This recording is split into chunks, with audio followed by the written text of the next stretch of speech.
Friends, welcome to Sudhasri kitchen. இப்போ நீங்கள் பார்த்துட்டு இருக்கிறது ஃப்ரைடு கேக் ரெசிபிங்க. இந்த மாதிரி கேக் செஞ்சு கொடுத்தா குழந்தைங்க ரொம்ப விரும்பி சாப்பிடுவாங்க. கேக் இந்த மாதிரி ஃப்ரை பண்ணியும் சாப்பிடலாம். ரொம்ப டேஸ்டியாக அட்டகாசமாக இருக்குங்க.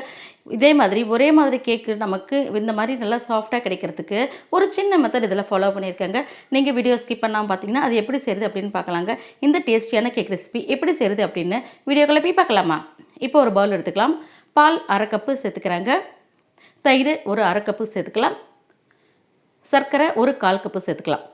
இது எல்லாத்தையும் சேர்த்துட்டு இந்த சர்க்கரைலாம் நல்லா கரைஞ்சி வர அளவுக்கு இதை நல்லா நம்ம ஒரு விஸ்க் வச்சு நல்லா கலந்து எடுத்துக்கலாங்க. இந்த மாதிரி கலந்து எடுத்துகிட்ட பிறகு தான் எல்லா பொருளையும் நம்ம சேர்க்க ஆரம்பிக்கணும். சர்க்கரை கரைஞ்சோடனே மைதா 1 கப்பு சேர்த்துக்கலாங்க. மைதாவை சேர்த்துட்டு இந்த மாதிரி ஒரே திசையில் நம்ம கலந்து விடணும். இப்போ இந்த மைதா இந்த பால் சர்க்கரை இந்த தயிரோட நல்லா இந்த மாதிரி கலந்து வர அளவுக்கு இந்த மாதிரி நல்லா கலந்துக்கலாங்க.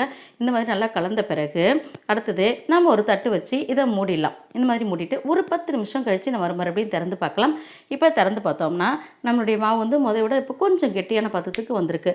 இந்த மாதிரி நல்லா கெட்டியான பதம் வந்த பிறகு பேக்கிங் சோடா ஒரு 1/4 டேபிள் ஸ்பூனுக்கு, அடுத்தது வினிகர் ஒரு டேபிள் ஸ்பூன் சேர்த்துருக்கேன். இப்போ நமக்கு ஆக்டிவேட் ஆகிறது நல்லாவே தெரியும். நல்லா பொங்கி வரும். இந்த மாதிரி நம்ம சேர்த்து கலந்து விடணும். இப்போ இந்த வினிகர் சேர்க்குறது, பேக்கிங் பவுடர் சேர்க்குறது எல்லாமே எப்போ நம்ம செய்ய போகிறோமோ அந்த சமயம் தான் சேர்க்கணும். நம்ம முதல்லையே ஊற வைக்கும்போது செய்யக்கூடாது. இப்போ நம்ம இந்த சமயம் செய்ய ஆரம்பிக்க போகிறோம். அதனால் இப்போ சேர்த்துட்டு இதே மாதிரி ஒரே பக்கமாக எதாவது கலந்து விட்டுருங்க. இந்த மாதிரி கலந்து எடுத்து ரெடியாக வச்சுட்டு அடுத்தது எப்படி செய்கிறதுன்னு பார்க்கலாம். இப்போது ஒரு வானிலையில் எண்ணெய் சேர்த்துக்கலாங்க. நான் குக்கிங் ஆயில் தான் சேர்த்துருக்கேன். இப்போ ஓரளவுக்கு ஹீட் ஆகிடுச்சு. ஹீட் ஆன பிறகு இந்த மாதிரி ஒரு கரண்டி எடுத்துக்கலாம். ஒரு கரண்டி எடுத்துகிட்டு இந்த ஹீட்டான எண்ணெயில் இந்த கரண்டியை நல்லா முக்கி எடுத்துக்கணும். இப்போ இந்த ஹீட் இந்த கரண்டியில் எல்லா பக்கமும் படுற மாதிரி நல்லா இந்த மாதிரி எல்லா பக்கமும் நல்லா செஞ்சிடணும். அதுக்கப்புறம் கொஞ்சமாக நம்ம இதில் எண்ணெய் எடுத்துக்கணும். இந்த அளவுக்கு எண்ணெய் எடுத்துகிட்டால் போதும். இப்போ நம்ம கலந்து வச்சுருக்கிற இந்த பேட்டரை அப்படியே இதில் ஊற்ற வேண்டியதாங்க. இந்த மாதிரி ஊற்றிட்டு அப்படியே எண்ணெயில் நம்ம அப்படியே முக்கி வச்சிட்டோம்னா கொஞ்சம் நேரத்தில் இது நல்லா பொங்கி வந்துடும். இந்த மாதிரி நம்ம செய்யும்போது நமக்கு பரவலாகாமல் ஒரே பக்கமாக நமக்கு அழகாக எந்த ஷேப்பில் நம்ம ஊற்றுறோமோ அதே ஷேப்பில் அழகாக நிற்கும். இது மாதிரி பார்த்திங்கன்னா உங்களுக்கே தெரியும். இந்த மாதிரி நல்லா புசுன்னு பொங்கி வந்துடும் கொஞ்சம் நேரத்தில்.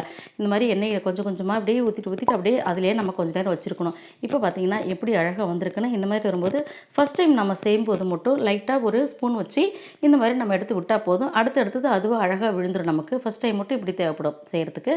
இப்போ இந்த மாதிரி செஞ்சுட்டு இப்போ அதை அப்படியே நம்ம எண்ணெயில் போட்டுற வேண்டியதான். இப்போ பார்த்திங்கன்னா நமக்கு ஷேப்பு ஒரே மாதிரி பார்க்குறதுக்கு அழகாக நல்லா புஸ்ஸுன்னு பொங்கி வந்திருக்கு பார்த்தீங்களா?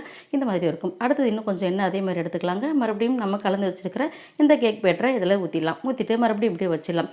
இப்போது அது ஃபஸ்ட்டு ஊற்றுனது கொஞ்சம் லைட்டாக ஓரமாக ப்ரௌனாக ஆரம்பிக்குது. அதை நம்ம கரண்டி வச்சு லைட்டாக அப்படி திருப்பி போட்டுக்க வேண்டியதான். இந்த மாதிரி நம்ம செஞ்சுட்டு இருக்கும்போது அடுத்தது நம்ம ஈஸியாக செஞ்சிடலாங்க. நமக்கு ரொம்ப அழகாக நமக்கு வந்துடும். இப்போ கேக்கு இந்த மாதிரி ரெடி ஆகிடுச்சு பார்த்தீங்களா? இப்போது மறுபடியும் இந்த எண்ணெயிலே நம்ம இருக்கணும். இப்போ லேசாக அப்படி தட்டி விட்டாலே விழுந்துருச்சு பார்த்தீங்களா? இந்த மாதிரி விழுந்துடும் நமக்கு. இப்போ கொஞ்சமாக எண்ணெய் இப்படி மேலே ஏற்றி விட்டோம்னா அப்படியே அழகாக நமக்கு பொங்கி வந்துடும். சூப்பராக நமக்கு கேக் அவ்வளோ டேஸ்ட்டாக இருக்கும் சாப்பிட்றதுக்கும். இந்த மாதிரி சாப்பிட்டாலும் ரொம்ப நல்லாயிருக்கும். இப்போது அடுத்தது நமக்கு இது ரெடி ஆகிடுச்சு. இப்போ நம்ம எடுத்துடணும். இப்போ அடுத்தடுத்து நமக்கு கலர் சேஞ்ச் ஆக நம்ம அடுத்தடுத்து ஊற்றுனது நமக்கு நல்லா தெரியும். கலர் சேஞ்ச் ஆகுறது அப்படியே நம்ம எடுத்து தட்டில் சேர்த்துற வேண்டியதான். இதே மாதிரி தட்டில் சேர்த்து எடுத்துகிட்டு வச்சுட்டோம்னா ஈஸியாக இருக்கும் நமக்கு.